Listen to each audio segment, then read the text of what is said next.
جی فرمائیے. شاہ صاحب، ہم نے ایک دیوبندی امام کی ویڈیو دیکھی تھی، اس میں وہ کہہ رہا تھا کہ نا اعلیٰ حضرت کو فن حدیث میں مہارت نہیں تھی اور نہ اسماء و رجال کا علم تھا. سب سے پہلی تو یہ بات بتائیے کہ آپ نے ویڈیو دیکھی کیوں؟ سمجھ گئے نا؟ یہ تو بالکل ایسی بات ہے کہ میں گڑھے میں کودا اور وہاں مجھے کیل لگ گئی، تو آپ کودے کیوں گڑھے میں؟ سب سے پہلی بات کہ ہمارے علماء نے بے دین بد مذہبوں کی تقریریں سننے سے منع کیا. وجہ کیا ہے؟ جب وہ آپ کے سامنے اپنے عقیدے کو بیان کرنے کے لیے قرآنی آیتیں پڑھیں، حدیثیں پڑھیں، تو آپ تو کہیں گے کہ بھئی ہمارے مولوی غلط کہتے ہیں، تو قرآن اور سنت کے مطابق بات کر رہا. آپ کوئی محدث اعظم پاکستان تھوڑے لگے ہوئے ہیں کہ آپ سمجھ جائیں کہ یہ کہاں ڈنڈی مار رہا، کیا کر رہا ہے، وغیرہ وغیرہ. اور دین کی باتیں نا کبھی کبھی شیطان بھی کرتا ہے. مشکات شریف میں ہے بہت طویل حدیث، حضور علیہ السلام نے زکوٰۃ کے مال پر حضرت ابو ہریرہ رضی اللہ عنہ کو پہرے دار بنایا، اس کی نگرانی کیجیے. ایک شخص چرانے کے لیے آیا، حضرت ابو ہریرہ نے پکڑ لیا. بڑی طویل حدیث. 3 دفعے ایسا ہوا تو تیسری مرتبہ جب پکڑا تو اس چور نے کہا کہ ابو ہریرہ، میں تم کو ایسا وظیفہ بتاؤں گا کہ تم رات میں اگر پڑھ لو تو صبح ہونے تک شیطان تمہارے قریب نہیں آئے گا. کہا کہ بتاؤ وظیفہ کیا؟ کہا روز سوتے میں آیت الکرسی پڑھ لیا کرو، صبح ہونے تک شیطان تمہارے قریب نہیں آئے گا. جب حضور علیہ السلام کے سامنے حضرت ابو ہریرہ رضی اللہ عنہ پیش ہوئے تو حضور نے فرمایا کیا ہوا رات کے چور کا؟ حضور سب جانتے تھے. کہا حضور میں نے پکڑ لیا تھا اور میرا ارادہ تو تھا کہ آپ کے پاس لے آؤں، مگر وہ معذرت کرنے لگا، چھوٹے چھوٹے بچے ہیں، چھوڑ دو، آئندہ نہیں کروں گا. مجھے رحم آ گیا، میں نے چھوڑ دیا. کیا وظیفہ بتایا؟ اس کا وظیفہ اس نے یہ بتایا کہ رات میں اگر تم یہ پڑھ لو تو صبح ہونے تک شیطان تمہارے قریب نہیں آئے. حضور علیہ السلام ابو ہریرہ تمہیں پتا ہے 3 دن سے تمہارا مخاطب کون تھا؟ کہا حضور اللہ اس کا رسول بہتر جانے. فرمایا خود شیطان تھا کمبا. لیکن یہ اس نے بات تم سے صحیح بتائی. تو کبھی کبھی شیطان بھی ایسی باتیں کرتا ہے، تو دوسروں کی باتیں سنیں گے تو اپنے دین میں تشکیک پیدا ہوگی کہ شاید ہمارا دین جو ہے اس میں کوئی شبہ ہے، یہ جو آیتیں پڑھ رہا ہے، یہ کر رہا ہے، وہ کر رہا. مرزا غلام احمد بھی تو آیتیں پڑھ کے لوگوں کو سمجھاتا تھا، حدیثیں پڑھ کے لوگوں کو سمجھاتا. اب اس میں کیا ہوتا ہے؟ یہ پورا فن ہے جو پڑھنا پڑتا ہے. کبھی کبھی قرآن مجید کی آیت میں جو ظاہر ہوتا ہے وہ مراد نہیں ہوتی، جو مراد ہے وہ ظاہر نہیں ہوتی. کچھ متشابہات بھی ہیں کہ پھر ہم اس میں حضور علیہ السلام کے اقوال دیکھیں گے، مفسرین کے اقوال دیکھیں گے، تب جانچ پڑتال کے بعد ایک مسئلہ نکلتا. یہ نہیں کہ کوئی آدمی تم سے کہے بھائی کہاں جا رہے ہو؟ کہ نماز کے لیے جا رہا ہوں. تم نے قرآن کی آیت نہ بھائی لا تقربوا الصلاۃ، کہ مت جاؤ نماز کے قریب. واہ بھائی یہ تو قرآن کی آیت پڑھ رہا.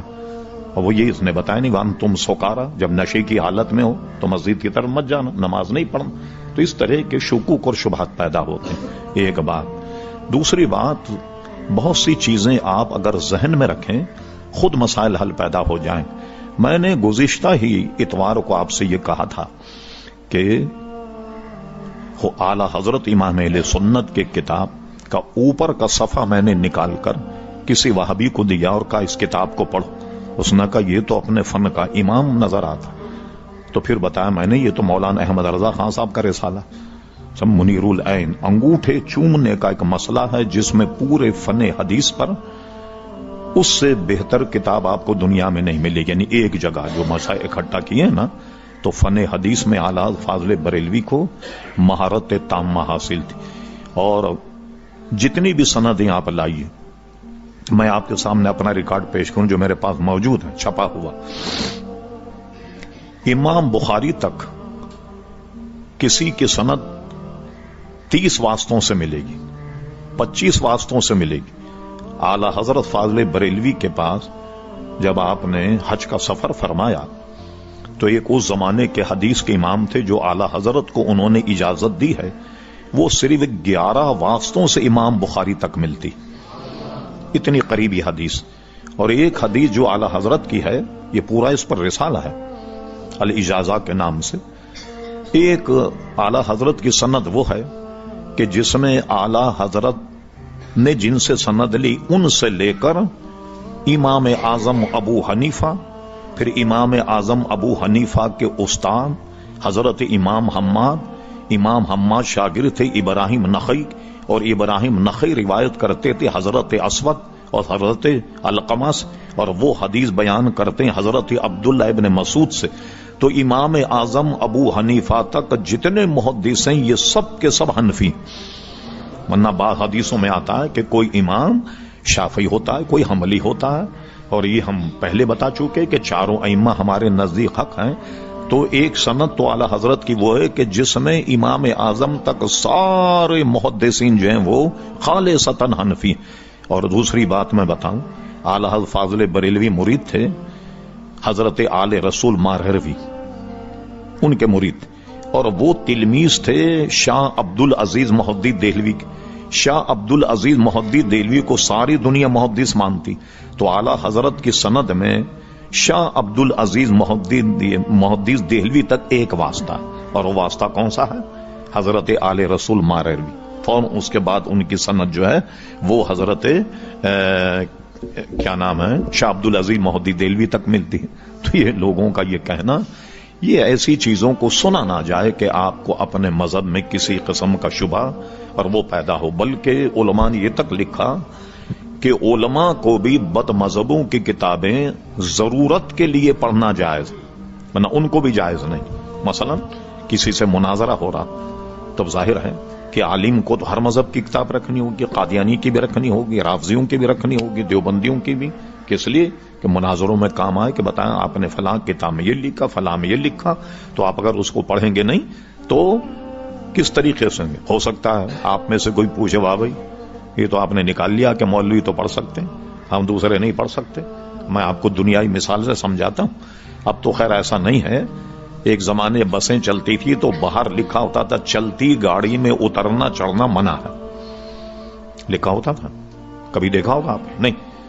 اچھا کنڈکٹر کو دیکھیں، وہ چلتا ہی چلتی گاڑی میں بیٹھتا ہی اور ہمیشہ چلتی گاڑی سے اترتا ہے. تو یہ اس کے لیے نہیں لکھا ہوا، وہ دن بھر کام یہی کرتا ہے، اس لیے نہیں دھوکہ کھائے گا، نہیں گرے گا کہیں. سمجھ گئے نا؟ تو علماء جو رات دن یہ کام کرتے ہیں تو وہ نہیں پھسلیں گے. عوام کا خطرہ ہوتا ہے کہ وہ کوئی دیکھ کر کے ایسی چیز پھسل نہ جائیں. اس لیے بد مذہبوں کی تقریریں نہ سننی چاہیے اور نہ ان کی کتابیں پڑھنی چاہیے. اور علماء کو بھی بغیر ضرورت کے وہ کتابیں پڑھنی نہیں چاہیے، ضرورت کے لیے ان کے لیے جائز ہے. اس لیے میں آپ کو یہی ہے کہ وہ اس نے جو بات کہی وہ تو غلط کہی، مگر آپ کو وہ نہ ان کی تقریر سننی چاہیے پڑھنا چاہیے. اب میں اس کی 2-3 مثالیں دیتا ہوں. انٹرنیٹ اس وقت جو ہے ایک ظلم عظیم. میں آپ کو بتاتا ہوں چند ویب سائٹیں ایسی ہیں جن کو آپ دیکھیں تو قرآن مجید کے خلاف اتنی بکواس کہ آدمی اس کو دیکھ کر کے شبہ پیدا ہونے لگتا. اور پھر اس کے بعد میں کیا ہوتا ہے کہ ان ویب سائٹوں کو اگر آپ دیکھیں تو اس میں لکھا ہوتا ہے کہ میں نے یہ ویب سائٹ دیکھ کر دین چھوڑ دیا، اسلام چھوڑ دیا، عقیدہ چھوڑ دیا، قرآن مجید چھوڑ دیا پڑھنا وغیرہ. تو اپنی اس میں تعداد بتاتے ہیں کہ اتنے حضرات نے اس ہفتے میں دین اسلام کو چھوڑ دیا وغیرہ وغیرہ. تو یہ تو ایک انقلاب برپا ہوا ہے. اور ایک زمانہ تو وہ تھا جب لوگوں کے قابو تھا منطق اور فلسفے والے جو اعتراضات کرتے تھے. ہمارے علماء بہت پریشان ہو ان کے اعتراضات وغیرہ، لیکن اللہ نے امام غزالی، امام رازی جیسوں کو پیدا کیا اور انہیں سب کو ایسے جوابات دے کر کے ساکت کر دیا کہ بعد میں کسی کو بک بک کرنے کی گنجائش ہی نہیں رہی. تو اب کیا ہوا؟ اب اس کا مقابلہ آپ کیسے کریں گے؟ کس طرح کریں گے؟ اب ساری دنیا میں ایک ہوا کے ذریعے سے پھیل رہا، کیسے پابندی لگائیں؟ جس کا جی چاہے جو جی چاہے ڈال دے، جس کو چاہے گالیاں دے دیں، جو چاہے وہ کرے. تو اب یہ تو ہمارا کام یہ ہے کہ بالکل اس کے قریب نہ جائیں اور اپنے ایمان، اپنے اسلام کی حفاظت کریں. شبہ نہیں ہونا چاہیے. ایمان تو یقین کا نام ہے نا. تو اگر یقینی متزلزل ہو جائے. آخری بات پھر دوسرا سوال لیتے ہیں. ہمارے پاس سوائے ایک اصلی اور پختہ عقیدے کے اور ہے کیا؟ کیا اتنے نمازی؟ کیا میں 10 لاکھ میں بھی اگر تقریر کروں تو پوچھوں بھائی یہ جو آپ نماز پڑھتے ہیں، ایک آدمی ہاتھ اٹھا کر کہے کہ اس کو کوئی القا ہوا ہے کہ نماز اس کی قبول ہو گئی؟ کوئی کہہ سکتا ہے میں ساری عبادتیں کرتا ہوں سب قبول ہو گئی اور سب جناب میری صحیح ہے؟ کیا منہ پہ مار دی جائیں گی ساری نمازیں، سارے روزے، سارا حج اور سارا زکات؟ کیا رہ جائے گا آپ کے پاس؟ ایک ہی تو سامان ہے نا، اور وہ سامان ہے عقیدہ، یاد رکھیے۔ اور پوری نظیر نہیں ملے گی آپ کو کہ اللہ تبارک و تعالیٰ نے کسی ایسے شخص کی مغفرت کر دی ہو جس کا یقین تو متزلزل ہو، ایمان نہ ہو، مگر نماز کی بنیاد پر مغفرت ہو گئی، حج کی بنیاد پر مغفرت ہو گئی، زکات کی بنیاد مغفرت ہو گئی۔ ایک نظیر نہیں بتا، ورنہ اصول پورا دھرم ہو جائے گا، ساری عمارت عقیدے کی دھڑم سے گر جائے گی۔ ہاں ایسی مثالیں ہیں کہ بے عمل رہا لیکن پختہ عقیدے میں تھا، اللہ نے رحم فرما دی۔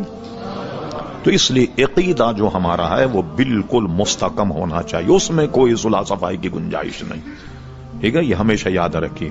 کو کبھی دیکھیں نہیں بد مذہب کی، نہ کتاب دیکھیں نہ ان کی باتوں کو سنیں۔ اور کوئی ساتھ؟ جی آپ بولیے۔